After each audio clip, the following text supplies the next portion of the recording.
As a coach তোমাকে প্র্যাকটিসে pressure বাড়াতে হবে, ম্যাচের সময় প্রেশার অফ করতে হবে। টেস্ট ক্রিকেটের পারফরমেন্সের বেসিসে আমি তিনজনের নাম বলছি, সচিন তেন্ডুলকর, রাহুল দ্রাবিড়, ভিভিএস লক্ষ্মণ। কি র্যাঙ্কে এসে যাবে? Temperament, technique, mindset, focus, dedication, determination, discipline, যা যা কোয়ালিটি সুনীল গাভাস্করের ছিল ও সেম কোয়ালিটি।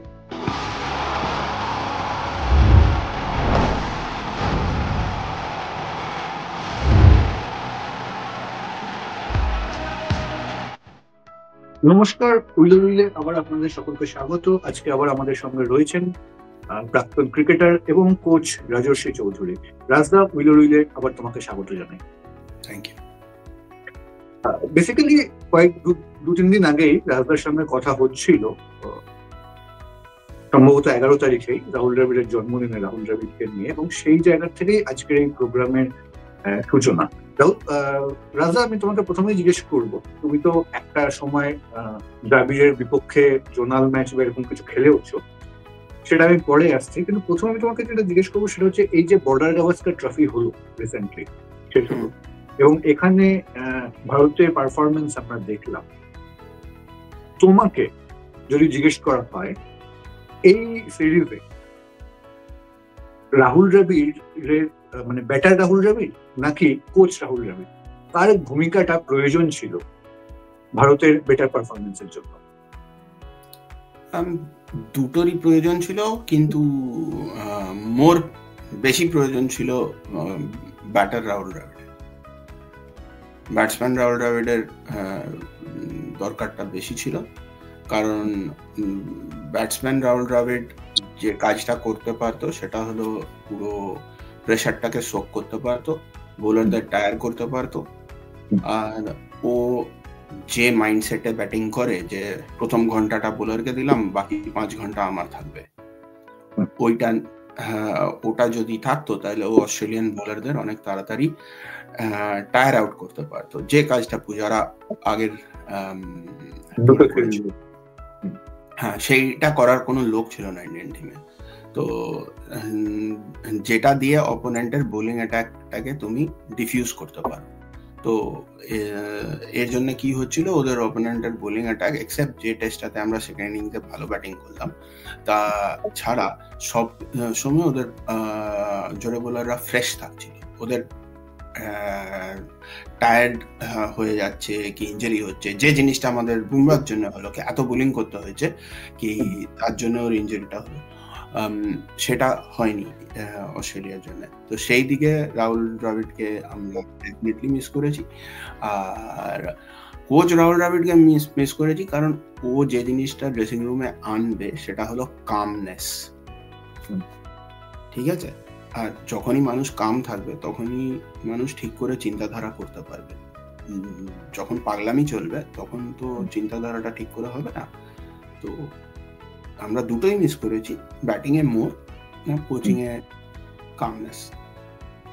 অবশ্যই এটা আমরা সবাই জানি যে দ্রাবিড়ের পক্ষে তো এখন আর এসে ব্যাট করা সম্ভব না, কিন্তু ওই তুমি যেটা বোঝাতে চাইলে যে ওই মানসিকতার ব্যাটিংটা প্রয়োজন ছিল, বা ওই মানসিকতার ব্যাটিংটাকে old school test cricket batting. Exactly. তোমার এই ওল্ড স্কুল টেস্ট ব্যাটিংটা আস্তে আস্তে হারিয়ে যাচ্ছে ক্রিকেট থেকে, মানে অন্তত আমরা টেস্ট ক্রিকেটে যাদের খেলতে দেখছি, যে টিমগুলোকে সফল হতে দেখছি, তাদের খেলার যে ধরন, সেখানে কি আস্তে আস্তে হারিয়ে যাচ্ছে কোথাও কম না? না, আমার তো মনে হয় না সেটা হারাচ্ছে। যে মোমেন্টে দুটো ইকুয়াল টিম খেলছে তখনই এই খেলাটার প্রয়োজন হচ্ছে। কিন্তু ইন্টারন্যাশনাল ক্রিকেটে কি হয়েছে এখন, যেরকম ওরা বলছে দুটো টায়ার করে দেবে, হ্যাঁ, ইন্টারন্যাশনাল ক্রিকেটে ডিসপ্যারিটিটা ভীষণ বেশি হয়ে গেছে। এখন ইংল্যান্ড ওয়েস্ট ইন্ডিজের সাথে ব্যাসবল খেলতে পারবে, কিন্তু যে মোমেন্টে ওটা অস্ট্রেলিয়ার সাথে হবে, ওটা ব্যাসবল খেলতে গেলে 2.5 দিনে টেস্ট ম্যাচ শেষ হয়ে যাবে। ঠিক আছে, এবার ওটাকে ভেঙে নে। আজকে মোহনবাগান যখন তালতলার সাথে কি কুমারটুলির সাথে খেলবে, তখন চাইবে কি টির আগে ডিক্লেয়ার করে দিক, কারণ ওকে নেক্সট ডে আর বিকেলটা পাবে পরে অল আউট করতে। ইস্ট বেঙ্গল মোহনবাগান খেলায় তো সেটা হবে না। হ্যাঁ, সেম জিনিস, ডিসপ্যারিটিটা বেশি হয়ে গেছে স্ট্যান্ডার্ডের মধ্যে বলে কিছু টিম এই থিওরিতে গিয়ে কিছু জায়গায় সাকসেস পাচ্ছে, কিন্তু যেখানেই সিচুয়েশনটা কি কন্ডিশনটা এগেনস্টে চলে যাবে এরকম মোল্ডে ব্যাটিং করলে মুশকিল হবে। ইন্ডিয়া যেমন বাংলাদেশের সাথে একটা ম্যাচ জিতে গেল এইভাবেই খেলে, তো কারণ বাংলাদেশ অনেক ইনফিরিয়ার টিম ইন্ডিয়া থেকে, কিন্তু সেটা যেই অস্ট্রেলিয়া করতে যাবে ওটা হবে না। একদম একদম, এটা হলো কনসেপ্ট। আর কিছু কোচ এসছে বাজারে ইন্টারন্যাশনাল এতে, ওরা এখন কিছু লোকের মাইন্ডসেট দেখেছে যে ওল্ড স্কুলের মাইন্ডসেটটা নেই, আর ওরা পারে না, ওরা কনসেন্ট্রেট করতে পারে না। এখন যদি আমি ইংল্যান্ডের বলছি কারণ এখানে আছি বলে, তুমি বেন ডাকেটকে বলো কি তোমাকে 4 ঘন্টা ব্যাট করতে হবে, ও বলবে আমি 4 ঘন্টা ব্যাট করার থেকে আমি প্রেজেন্ট চলে যাবো, কারণ ওর পক্ষে সম্ভবপর না ওই ইয়েটা করা। তো ওরা কি করছে, ওরা অন্য ওয়েতে যাচ্ছে। ওরা কি করছে, যে জিনিসটা আগে কখনো হতো না, ওরা ওই ব্যাটসম্যানটাকে সিকিউরিটি দিয়ে দিচ্ছে কিভাবে, বলছে তুই 10টা ম্যাচ খেলবি, তুই ড্রপ হবি না, তুই যা ইচ্ছা কর, তুই ড্রপ হবি না, কিন্তু তুই কি চালিয়ে যা। এবার 10টা ম্যাচে তুই যদি ঘোরাতে থাকিস, তোর একটা কি দুটো তো ব্যাটার লাগবে। এইটা তো পৃথিবীতে কেউ আগে কাউকে দিত না। অনলি টিম যেটা ছিল সেটা হলো অস্ট্রেলিয়ান টিম, যেটাতে লোকে বলতো it's very difficult to get into the Australian team, but it's even harder to get out of the team. So only Australian team security দিত টু প্রুভেন পারফরম্যান্স, ঠিক আছে, কিন্তু এখন যাকে তাকে সিকিউরিটি। হ্যাঁ, তো এটার একটা ব্যালেন্স দরকার। আমার যদি এখন কেউ বলে দেয় একটা প্লেয়ারের সবচেয়ে বড় ভয় কিসে হয়, ফিয়ারটা কিসে থাকে, আমি বাদ হব, এটার থেকে বড় ফিয়ার তো কিছু হয় না। একটা প্লেয়ারের যখন কেউ ব্যাট করতে যাচ্ছে তখন কেউ টাকাও ভাবে না, অন্য কিছুও ভাবে না, তখন নিজের বাঁচাটা ভাবে সবার, কারণ এটা হলো আমাদের ইনস্টিংক্ট। ঠিক আছে, তো এটাকে যদি আমি সরিয়ে দিই, অবশ্যই কি খেলা হলো। হ্যাঁ, এটা আরো বেশি হচ্ছে যত টি20 খেলা হচ্ছে, এর জন্য এটা আসছে। আবার আমি তোমায়, এবং তুমি এখানে কিছু কোচ নিয়ে কথা বললে, আবার আমি তোমাকে এখানে রাহুল দ্রাবিড়ে ফেরাই। সেটা হচ্ছে একজন কোচ হিসেবে তোমার কেন, মানে তুমি যে বললে কোচ রাহুল দ্রাবিড়কেও প্রয়োজন ছিল অস্ট্রেলিয়ার,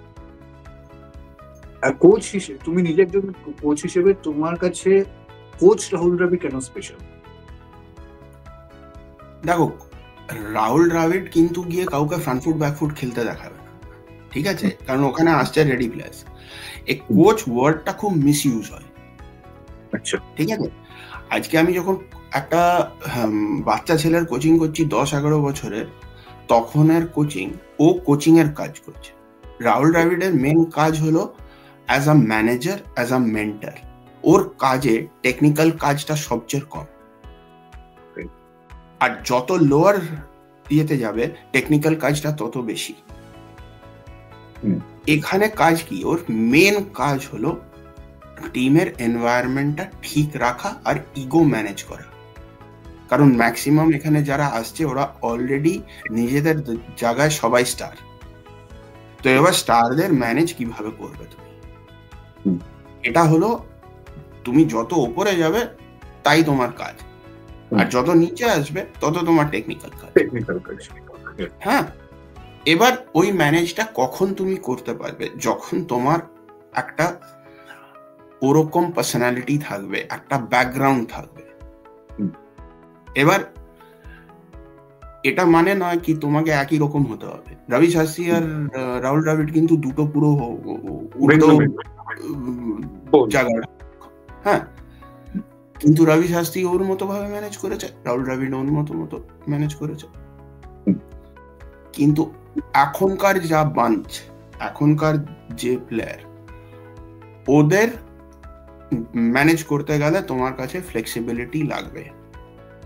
তুমি যদি রিজিড হয়ে যাও, যেটার জন্য অনিল কুম্বলের প্রবলেম হয়েছিল। সিম্পল অস্ট্রেলিয়া টিমে যাও, মানে আমি জাস্টিন ল্যাঙ্গার যা বলছে ঠিক বলছে, আমি 100% ওর সাথে একমত।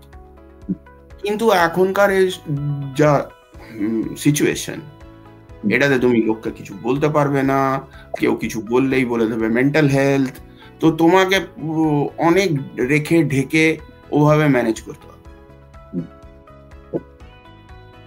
ঠিক আছে, এখন যে ওটা করতে পারবে সে গুড কোচ, যে করতে পারবে না আর চলবে না। আর তোমার রেসপেক্ট টা থাকতে হবে প্লেয়ারদের কাছে। আর প্লেয়ার তোমাকে কখন রেসপেক্ট করবে? যখন ও জানে তোমার কোনো এজেন্ডা নেই, প্লেয়ার জানে তোমার ক্রিকেট ব্যাকগ্রাউন্ড কি। ঠিক আছে, তুমি যে কথাটা বলছো ওটা ওর বেনিফিটের জন্য বলছো, ঠিক আছে, তোমার কোনো পেছনে উদ্দেশ্য নেই। প্লেয়ারের কাছে তুমি যখনই ওই জিনিসটা, একটা ট্রাস্ট তোমার সাথে প্লেয়ারের বিল্ড আপ হবে, তখন তোমার কাজ করা অনেক ইজি হয়ে যাবে। যে মোমেন্টে প্লেয়ার তোমাকে ট্রাস্ট করতে পারবে না, মুশকিল। এবার সিম্পল এক্সাম্পল, ঠিক আছে, আজকে আমি একটা টিমে 3 নম্বর খেলি, সাপোজ কথার কথা আমি 3 নম্বর খেলি। এবার আমি প্র্যাকটিসে গিয়ে বললাম কোচকে, আমাকে একটু এক্সট্রা প্র্যাকটিস লাগবে শর্ট বোলিং এর এগেনস্টে। তো সবার প্র্যাকটিস শেষ হয়ে গেল, আমি শর্ট বোলিং এ প্র্যাকটিস করলাম এক্সট্রা। এবার ওখানে প্রেস দেখে নিল, ওটা দেখে নিয়ে এসে তোমাকে জিজ্ঞেস করলো তোমার কি শর্ট বোলিং এ প্রবলেম হচ্ছে? হ্যাঁ, তুমি ওটা কাটিয়ে চলে গেলে, ঠিক আছে। এবার যখন সিলেকশন মিটিং হচ্ছে, ওই কোচ যদি ওখানে থাকে আর সিলেক্টরদের গিয়ে যদি ওই কোচই বলে, আরে রাজকে আমি বুঝতে পারছি না খেলাবো কিনা, ওর মনে হচ্ছে শর্ট বলে প্রবলেম আছে, তাহলে আমি ওই কোচটাকে আর জীবনে ট্রাস্ট করতে পারবো? কোনোদিনও পারবো না। আমি তোকে 5 মাইল দূরে থাকবো, চল হাট। অর্থাৎ তুমি বলছো এই ট্রাস্ট বিল্ড করাটা একটা তোমার ট্রাস্ট যদি বিল্ড না হয়, ওইটা কোনোদিনও চলবে না। এই ম্যাচিওর লেভেলের কথা বলছি। কারণ তোমার যখন ছোটবেলা আমরা কোচিং করি, তখন কি একটা বাচ্চার, ম্যাক্সিমাম বাচ্চাদের কি হয়, কোনো আইডিয়া নেই, ঠিক আছে, তো তোমাকে অনেক কিছু বলতে হয়, ওকে আইডিয়া দিতে হয়। অ্যাজ বাচ্চাটা বড় হচ্ছে, তোমার বলাটা কমাতে হয় আর ওকে কোয়েশ্চেন করতে হয় যাতে ওর মাইন্ডটা ঠিক দিকে যায়। এটাকে বলে গাইডেড কোয়েশ্চেনিং।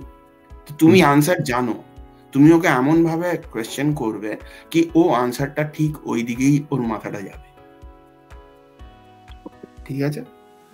আর আবার যখন সিনিয়রদের চলে গেলে, তুমি সিনিয়রদের কি হবে, সিনিয়ররা তো জানে ব্যাপারটা, ওদের কাছ থেকে বের করতে হবে। এবার যে মোমেন্টে ওরা তোমাকে একটা কথা বললো, হ্যাঁ, তার মানে কি ওরা ওই কথাটার ওনারশিপ নিল। এবার যে মোমেন্টে ও ওনারশিপ নিয়ে নিয়েছে, ও তো ওটার থেকে পেছনে যাবে না, তাই এখন তো ও নিজের কাছে নিজে প্রেসার হবে। হ্যাঁ, তো এই কোচ ওয়ার্ডটা ইজ ডেঞ্জারাস। কারণ কোচ মানে আমাদের ভাবছি সেই হেডমাস্টার টাইপ, আমি বললাম ও করবে, আমি বললাম ও করবে, এইভাবে তো ওটা তলায় হয়, ওটা উপরে তো হবে না।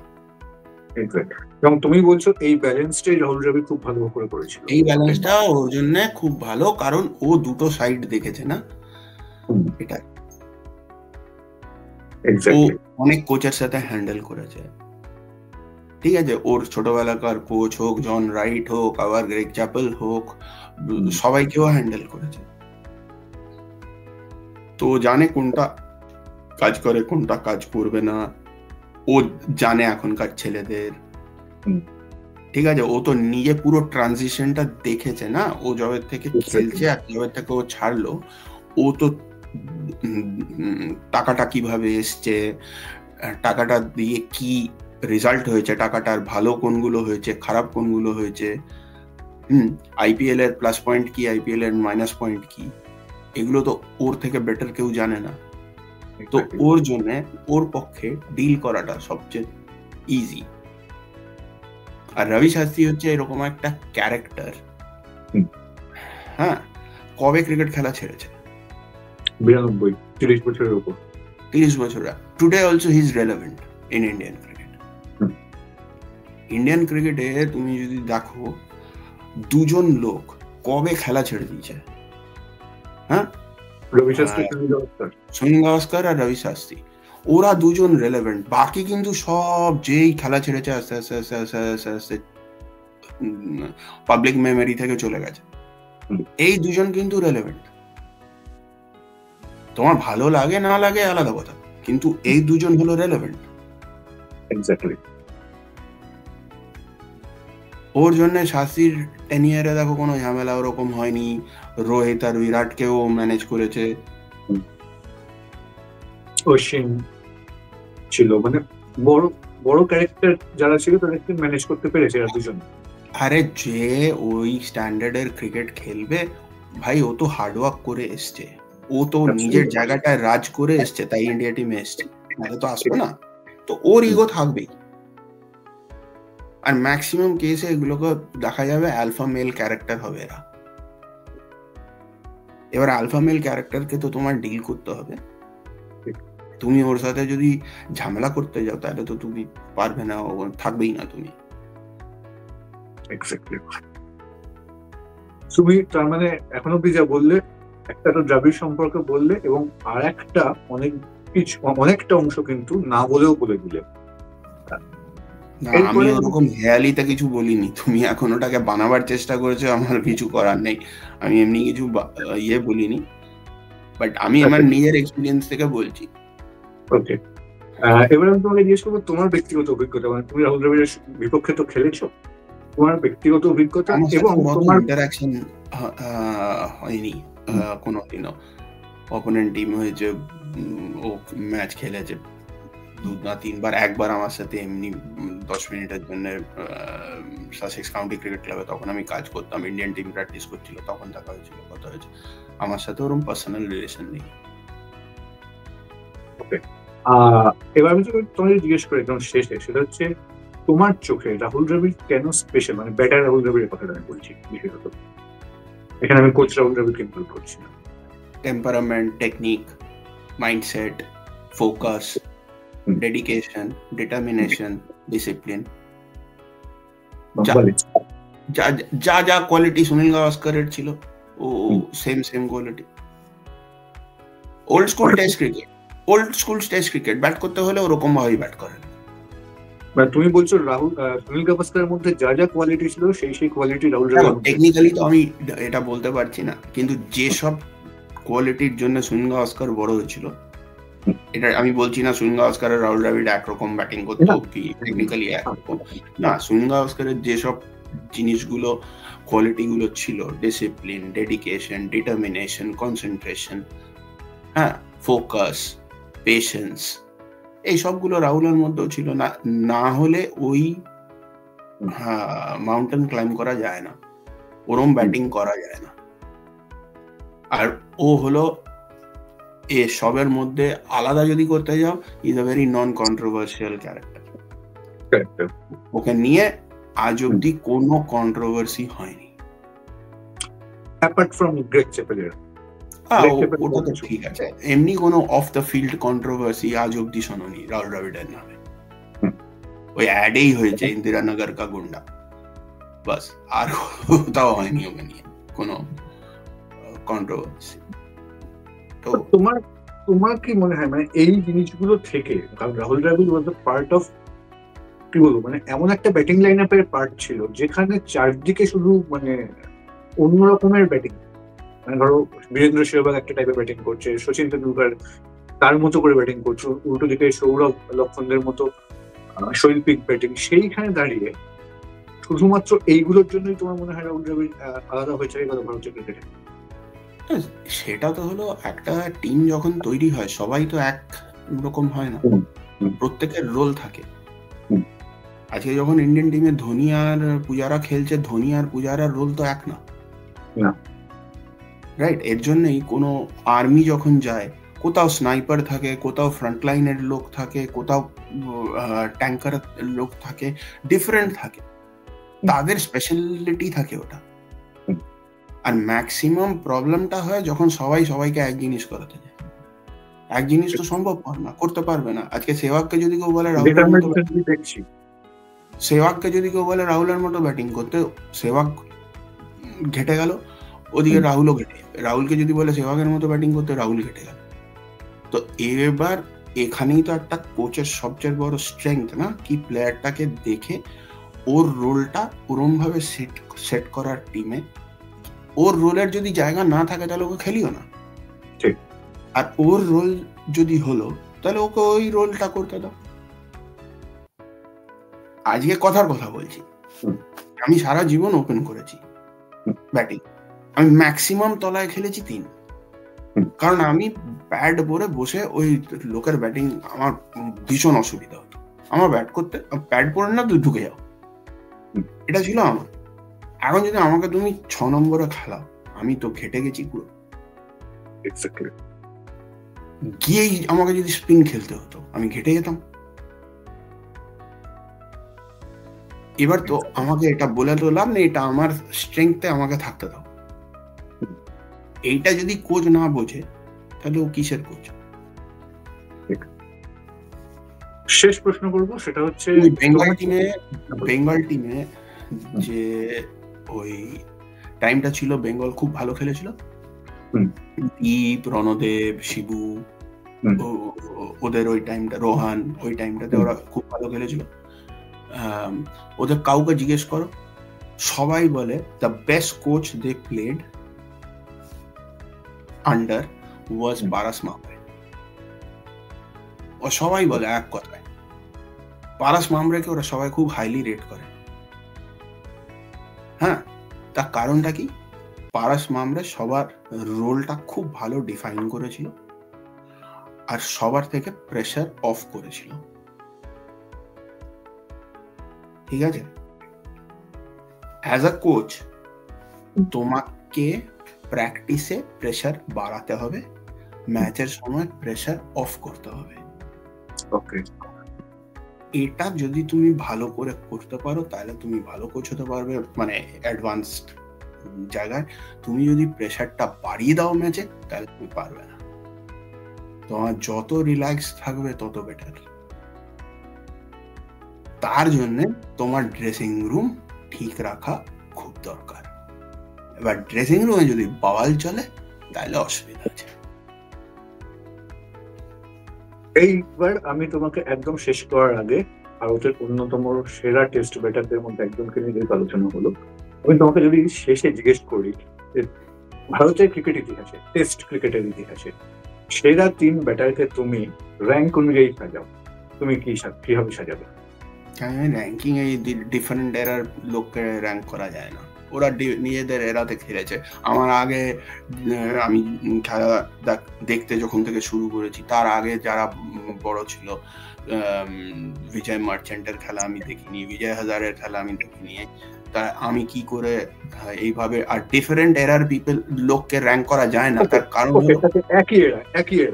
একই এরায় আমি 3 জনকে তোমাকে বলছি, 3 জনের নাম বলছি তোমাকে একই এরায়। তুমি বিষয়টা খুব লজিক্যাল বললে, এটা ঠিক, আমিও বিশ্বাস করি ডিফারেন্ট এরায় ইয়ে করা যায় না। আমি 3 জন টেস্ট ক্রিকেটের পারফরমেন্সের বেসিসে আমি 3 জনের নাম বলছি। সচিন তেন্ডুলকর, রাহুল দ্রাবিড়, ভিভিএস লক্ষ্মণ। কি র্যাঙ্কে সাজাবে?